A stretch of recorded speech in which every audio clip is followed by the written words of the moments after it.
बाद में है वो।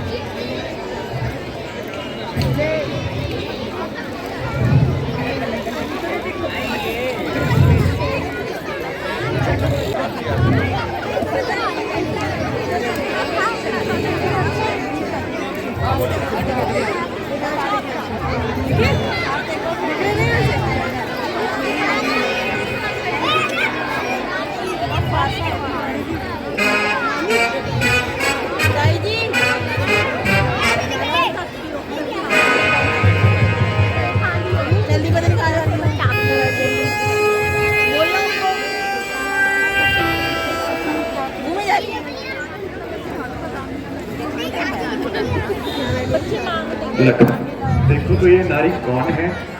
भैया, ये नारी नहीं कोई बीमारी लगती है। सलोनी राजकुमारों, तुम दोनों कौन हो और कहाँ से आए हो? देवी, हम दशरथ नंदन हैं और अयोध्या के रहने वाले हैं, परंतु कुछ समय के लिए इस वनों में रहने आए हैं। यह सीता जी हमारी धर्मपत्नी हैं और ये लक्ष्मण जी हमारे छोटे भाई हैं, परंतु आप कौन हैं? सलोनी राजकुमार, मैं हूँ स्वरूपनखा, रावण की छोटी बहन, और जिस धरती पर आप खड़े हैं वो मेरे भाई खर और दूषण की सीमा है। देवी, तुम इस प्रकार वनों में क्यों भटकते फिर रही हो? रंगीन तबीयत वाले घर में नहीं बैठा करते, अगर घर पर बैठती तो तुमसे मुलाकात कैसे होती? देवी, कैसी बहकी बहकी बातें कर रही हो? सलोनी, क्यों ना समझ बनते हो? तुम तो दिल की पुकार को भी नहीं समझते। हमें तो तुमसे प्यार हो गया है और हम तुमसे विवाह करना चाहते हैं। देवी, तुम भली प्रकार देख रहे हो, हमारी धर्मपत्नी हमारे साथ हैं।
देवी, मेरा विवाह तो हो चुका है, परंतु दूसरा विवाह? ना ना, इनकार न करना, वरना दिल की कली भीतर ही भीतर चटक जाएगी।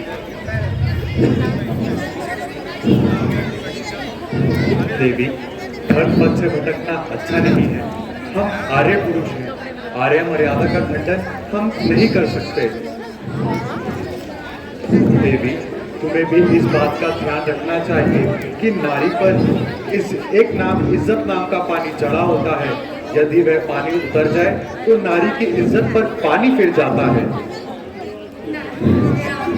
मैं तुमसे इज्जत के काम लेने नहीं आई हूँ, बल्कि मैं तो तुम्हें जीवन भर के लिए अपना जीवन साथी बनाना चाहती हूँ और तुमसे विवाह करना चाहती हूँ।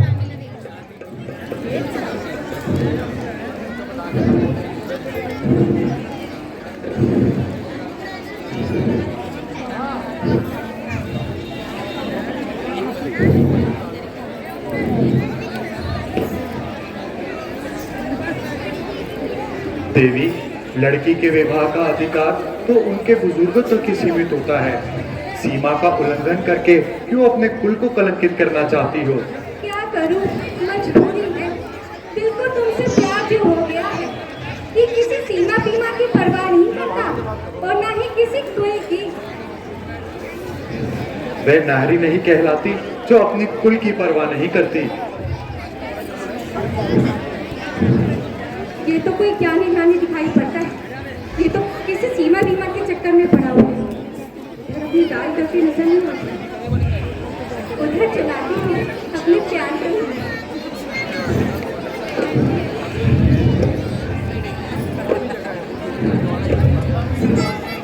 हाय, मैं सत्य जावा, दूध का चांदा धरती पर उतर आया है।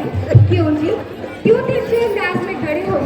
उससे तो मैं केवल छेड़छाड़ कर रही थी, मरती तो मैं केवल तुम पर हूँ। तुमने ऐसी बात में दबा के चली आई जदुआई।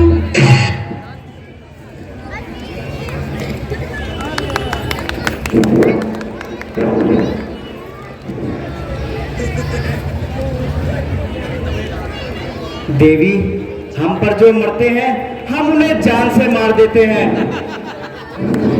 सुंदरी, हम तो इनके सेवक बनकर आए हैं, इसलिए चाहिए कोई दूसरा रास्ता देखिए। हम भी तो तेरे मत वाले हैं, इसलिए तेरे पहलू में मरने आए हैं। जो राही अपनी मंजिल पर पहुंच गया है, उसे क्यों नई राह दिखलाते हो? तुम्हें मुझसे विवाह करने में कोई घाटा नहीं होने वाला।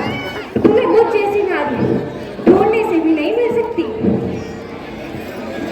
देवी, बड़े प्यार से हम तुम्हें कह चुके हैं, जो सेवक बन जाते हैं वो नारी से नाता तोड़ लेते हैं। तुम्हारे मुखारबिंद से निकले प्यार भरे शब्दों ने तो मेरे प्यार की जान डाल दी है।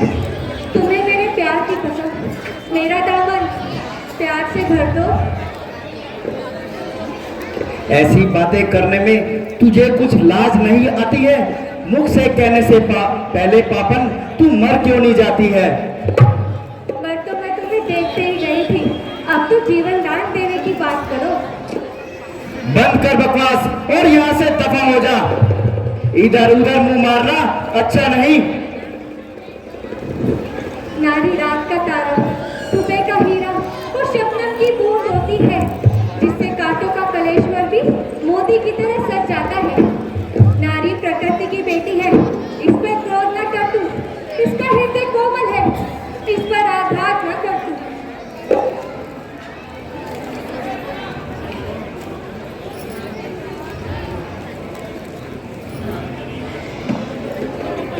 अगर तू मारी गई तो क्या जगत का जाएगा? कौन सा है राज जो तुझ बिन न चल पाएगा? देवी, मेरा विवाह भी हो चुका है। यदि तेरा विवाह नहीं हुआ है तो लंकापति से कह कि तेरे विवाह का प्रबंध करे, और यदि हो चुका है तो पति की सेवा कर, उसी से तुझे सुख की आशा करनी चाहिए। और यदि विधवावस्था में है तो समाज की सेवा कर, उसी में तेरा कल्याण है। ये तो कोई बहुत उपदेशी लगता है। तुम्हारे सावले चेहरे के सावलेपन में सोंधी सोंधी मिठास है, वो तो मुख पर मक्खी भी नहीं बैठने देता।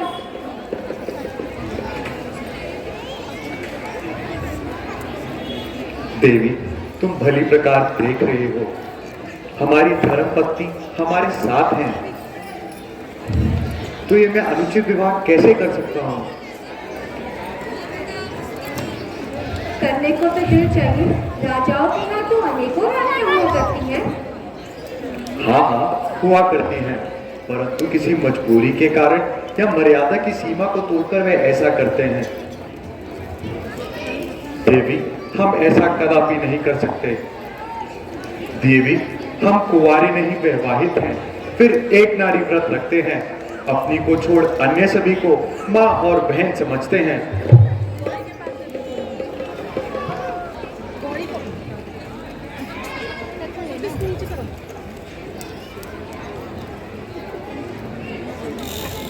ये औरत, ये तो साले, वरना मेरे द्वारा बेवकूफ मारी जाएगी और मेरा रास्ता साफ हो जाएगा। बहन, क्यों पाप की भागी बनी जा रही हो? पाप मैं कुछ नहीं जानती। माताजी, किसे समझा रही हो? इस पतित की आत्मा तो मर चुकी है। नारी महान आघात तो सहन कर सकती है, किंतु चोटों को नहीं। और अगर बिगड़ जाती है तो मरने मारने पर उतारू हो जाती है। और अगर अब ज्यादा बकवास की तो फूल की तरह मसल डालूंगी। जिसे तू फूल समझती है वो सूर्यवंशी अंगारा है अंगारा। और कान खोलकर सुन ले, वासना से भरपूर नारी, तेरा इस धरती से नाम और निशान मिटा दूंगा। अरे जा जा, बड़ा आया मारने वाला और इसे बचाने वाला। मैं भी देखती हूँ तू कैसे इसे बचाता है। बढ़ आगे, फिर देख क्या प्रसाद पाती है।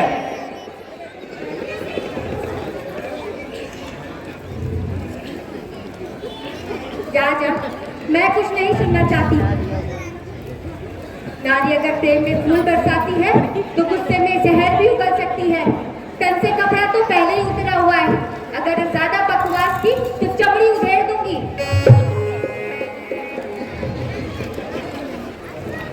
बढ़ आगे, फिर देख क्या प्रसाद पाती है। अगर तेरी नाक ना उड़ा दी तो मेरा नाम भी लखन नहीं। फिर रही हो दूसरों पर जाल फैलाती हुई, भोले भाले सजनों को अपने दम में फुसलाती हुई। पाप और दुष्ट कर्म में इतना ना बढ़ना चाहिए, कुछ शर्म करनी चाहिए, कुछ शर्म करनी चाहिए। सांप का कांटा तो पड़ सकता है लेकिन नारी का कांटा नहीं। आगे बढ़, फिर देख के प्रसाद पाती है।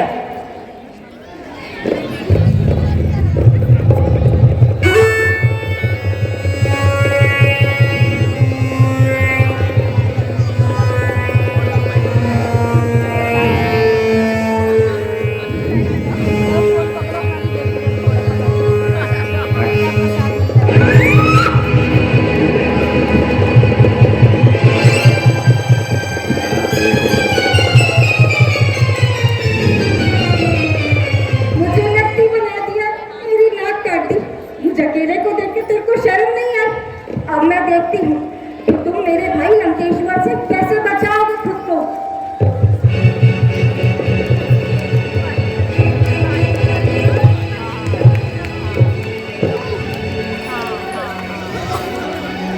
लखन, अब हमें चौकस हो जाना चाहिए। वह जाकर अपने भाइयों को भड़काएगी और युद्ध के लिए लेकर आएगी। भ्राश्री, अब जो भी आएगा कट कर ही जाएगा। विजय सदा सच्चे सम्राट की होती है।